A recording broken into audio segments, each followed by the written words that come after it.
What's up everybody, welcome back to the channel. Today we're talking about drift cars because it's something we've been getting a lot more into lately and we've been having a lot of fun with. So we're kind of going to go over what the essentials are for drifting, things to look out for first to do upgrade wise to your car. Dave's going to give us a run through on all these cars here. We think. Yeah, this is an opinion based video, so if you have a different opinion, that's your opinion. We don't know what we're doing, we just like to go have fun. We've been playing around this for a while, so we already have a few things not to do and a few things that have worked out better for us. And I got a lot more done to the 350Z this week, so I'm excited to show it off. Here it is. Last time you saw it, it was just a blue 350Z. Same wheels, but I've been piecing together a body kit. Not one of these pieces is matching, except for the wide body kit. The wide body kit is a Crown Carbon Craft 50 mil wide body kit. And that's front and rear of that brand. Front and rear. The front's crazy. A lot of dudes have put these on, a lot of YouTube dudes, a lot of drifters. Even dudes like Chris Forsberg, pro guys, are running this kit on their cars. So you've seen it a lot, but it's crazy how, like, in person and installing it was a lot of fun. It was a lot of work. I've seen dudes post videos of like getting it done in like 30 minutes to an hour. If you want this thing to look nice, you need to take your time and do it right. I watched Chris Forsberg's video using Clecos to line this up really good, and we riveted it. I think I might in the future drill these rivets out and do riv nuts so I can make them removable. I ordered this body kit like back in October. I still have not received its end of February. End of February. I'm waiting on the front bumper. It's an Origin front bumper. The rear bumper is a Vertex from Japan, and the rear duckbill is what's that body kit? The Rocket Bunny. Yeah, Rocket Bunny style. Rocket Bunny style. Same as mine on the S13. That's Rocket Bunny style from eBay. I'm so proud of this. Everyone has the same old big fat bell ends on their 350Zs. We have a fab shop here, so we have some big old chrome. This is my hot rod piece of the car. It just welded some big old 3-inch chrome tips on there. With the baloney cut. I love the baloney cut on this car. We thought about it for the S13 and we didn't do it. No, I think the straight cut on there works for the S13, and I think this is with dual. This is my 5-minute mod that everyone that comes and sees the car now, they're like, that exhaust is dope. I'm like, sweet. It took me like 3 minutes with some scrap metal. Turned out really good though. Yeah, I think it looks good with both the tips being there and baloney cut. I think it looks really aggressive and really good. So because I started ordering parts around October, we had November, December hit. We hit the Black Friday sales. I got GK Tech. We got a bunch of parts from GK Tech. I did their 350Z wide angle kit. I was really hesitant. I wanted to go Wise Fab or FDF Fab. I'm a kind of guy who likes to buy once, cry once, but I didn't do it. I went with the cheaper one. But we want to show you in this video today difference between angle kits today. But I got that angle kit. I got GK Tech's dual caliber and hydro kit. We're going to talk about that today. Words are hard. Standalone versus inline. I went with a standalone. Miles has an inline from Chase Bays. We're having tons of problems with his, making it turn out. It's not problems with Chase Bays products, it's problems with inline versus standalone, and inline was a bad choice. I should have spent the couple extra $100 to do it the right way the first time. NRG seats and steering wheel. We have NRG steering wheels in all of our cars. We got NRG, we did the Prisma Ultra seats. I'm a sucker for red. We did their harnesses. I went on Enjuco Racing and got that harness bar. We installed that thing yesterday. This car is not the example of bare minimum. This car is the example of doing everything right. Your car, we did so much right. The Miles car turned out really good, with the exception of maybe we did something wrong, but so far we're fighting the hydro. But we want to talk about that today, why you need a hydro and what the difference is, and why you'd need one. Have the True Focus Fab. We installed those on Miles' car. You haven't seen that. That is another. That's true. Front and rear True Focus Fab bash bars. So both of these cars are running True Focus now. We've got another car out front that's running True Focus as well. But the jack point, I think, is a must, especially on this car. Jack point alone is the game changer. We spend 30 minutes trying to get the car up in the air just to take a tire off or a wheel off of Miles' car to change his wheels and tires. it's 5 seconds. You just throw the jack under and lift it now. It's super easy. Yeah, especially because you can't tell now, but those that have seen this car before, when the front bumper is on, it is low. Yeah. And this is after we raised it up because I decided it was too low. It was so low that I couldn't even crank to this angle without an angle kit, without rubbing on the fender, afraid to rip it off. So we raised it up a little bit and it's still really low. But the jack points have just made life so much easier. Another car talking about today, the E46. We have a bunch of Chase Bays parts we're gonna show you on that in this episode. So much stuff happened. We went from Miles' car, now we got three cars that we're gonna be able to have fun with and drift around and go do stuff. Now that we have a little bit of a rundown on both cars, let's talk about what were the essentials you think.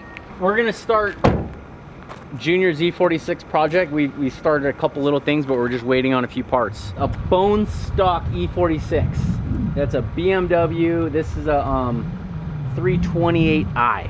What we ordered to take that bone stock car and what we think after building Miles' car and building my cars, what we came up with, what we think is necessary for Junior to go have fun and drift. Dave's must-have necessities that I think you need to have to be able to go and have fun. And we're not talking about just doing donuts in a parking lot. If you want to go drift, you need coilovers for suspension and you need a hydraulic handbrake.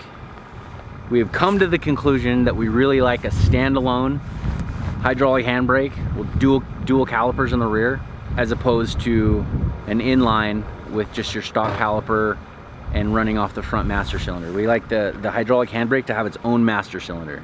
That's a standalone setup. You don't have to have that handbrake. You do need coilovers and suspension, so you don't have body roll and you're not just fighting that, is because of horsepower. All three of these cars, I would say, were relatively low horsepower cars. They're 300 and below. Now, you're talking about high horsepower cars. It makes it easier to initiate, which means getting into the angle and the slide.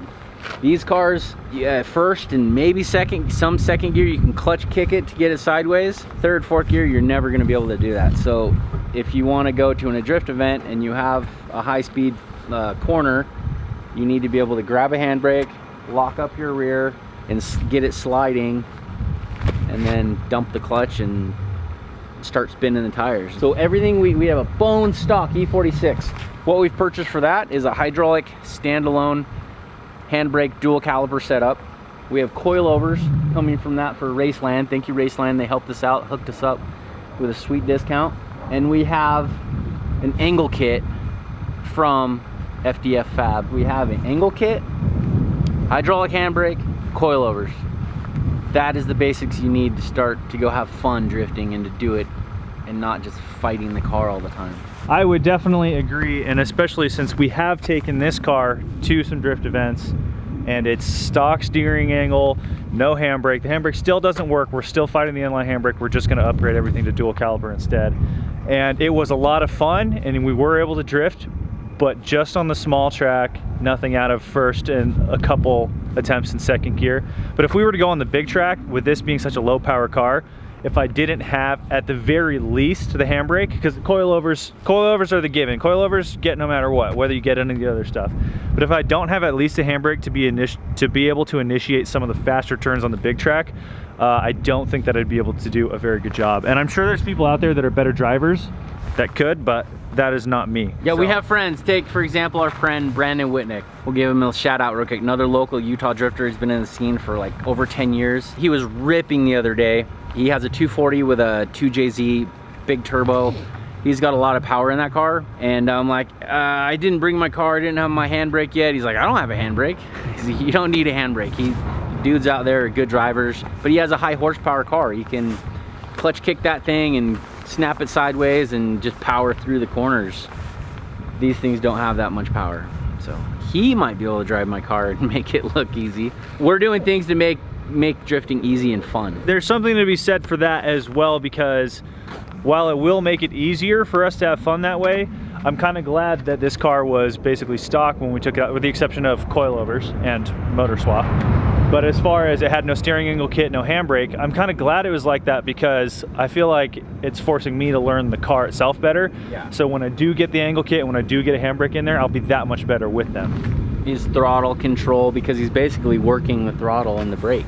If he didn't have that, he's looking to use that. He jumped in my car for the first time today and ripped a couple 180s and initiated a drift, and he's like, oh my gosh, this is so freaking easy. That's why I said to make it fun and easier than to go with what we're gonna show you today. So we're taking a look at my inline handbrake right now, which is eventually coming back out. So this is the Chase Bay's inline setup.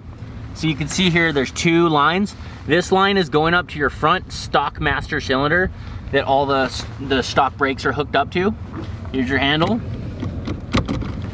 And then this line goes back to the stock rear calipers that are in there. So essentially, he had a line going from his master to his rear calipers. Now there's just a stop in the middle that this handbrake is going to.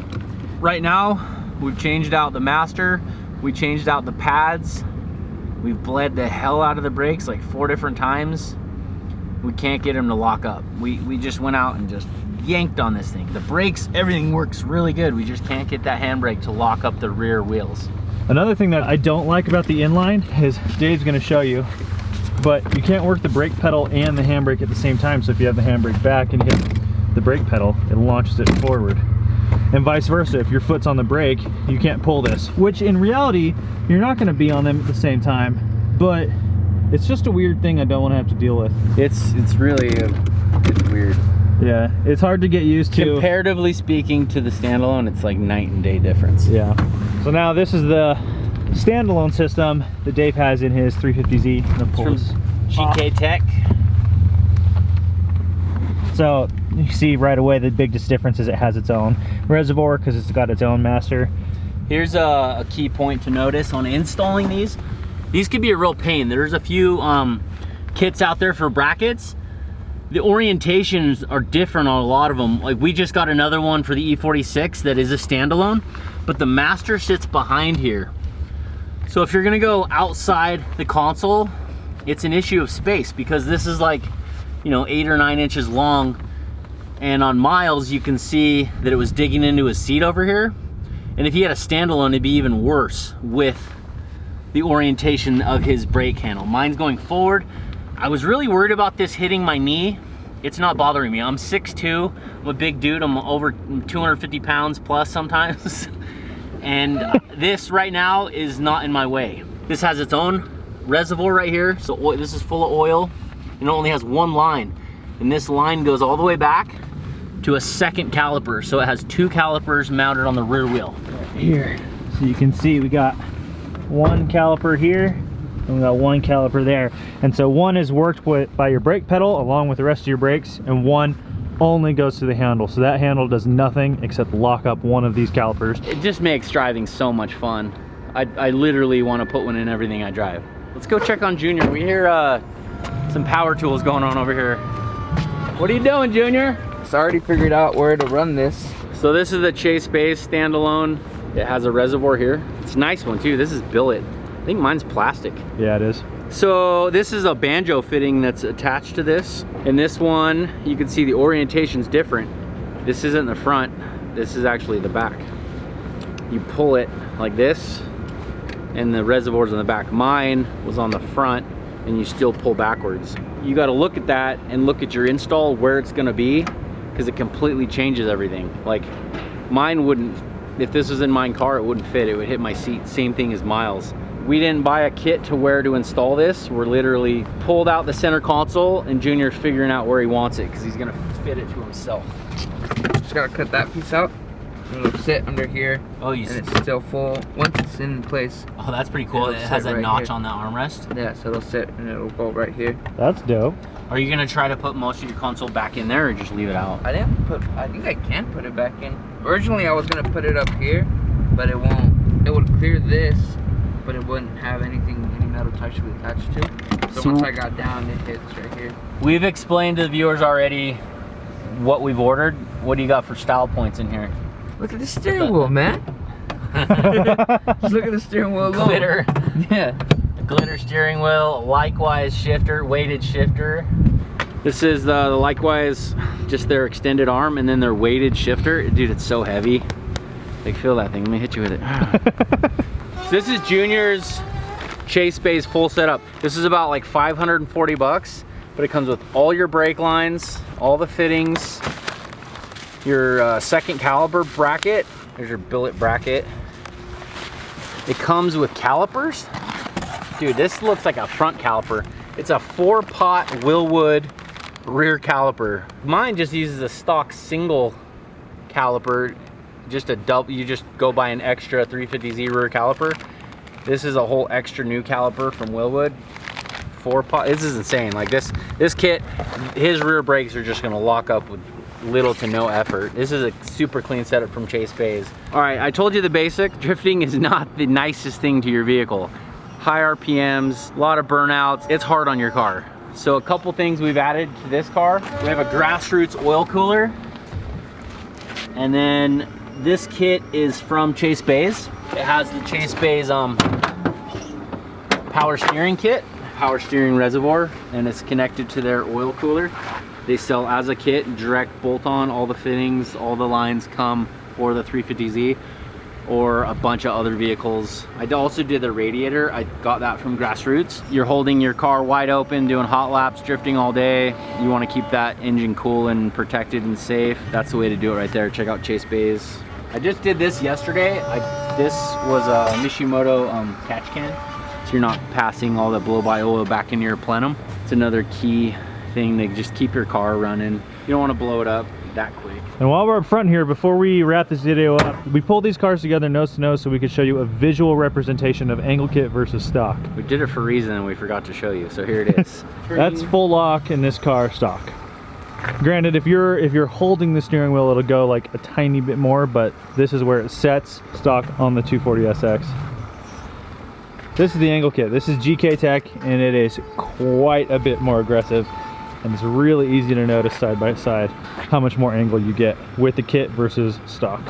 The actual ultimate thing that should be #1 on the list to learn to drift is a good limited slip diff or a welded diff, because I was gonna say that, but we didn't buy that. We welded both of these diffs. Yeah, so. these were both open diffs to begin with, and we just pulled them apart and welded them. I would say in the top 4, the 3 main things is that was my 4th thing. You have to have a locked up rear end.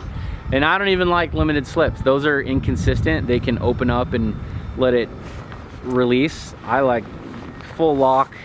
It just makes the car consistent, especially as you drive it more. You know exactly what the car's gonna do at all times. Suspension, steering, turning, and the rear diff right there. Those are the 4 main things. Those are the 4 main things to start out with as you're getting into it. The real main thing you should actually do is go to PowerCoalPerformance.com. Link is in the bio. Buy some merch. We're gonna add these winter jackets soon if they haven't been added already. That CTSV that's sitting back there in the background, we just picked up the motor for it this weekend. Should we go give them a little glimpse? It is nasty. And it's gonna be one of yours. Every dollar you spend on the website is an entry to win our CTSV that we're building. So go to the website, buy some merch, get after it, because that's gonna be a hell of a car. Since the motor's opened up real quick, Texas Speed dual rate titanium valve springs. You can see, because the back plate is off, you can see the Texas Speed. Where's my flashlight? Texas Speed Torque 2 cam. 30 over pistons in this guy. This thing's gonna be a beast. Can't wait.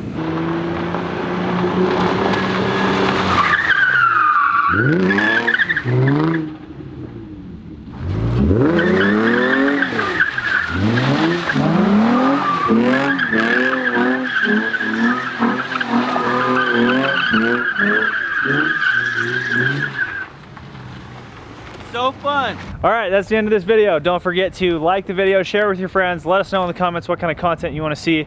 We have some more videos coming up with our nitrous kits soon, because those are just a lot of fun, so we're gonna play with them. Head to the website, buy some merch. We'll see you on the next one.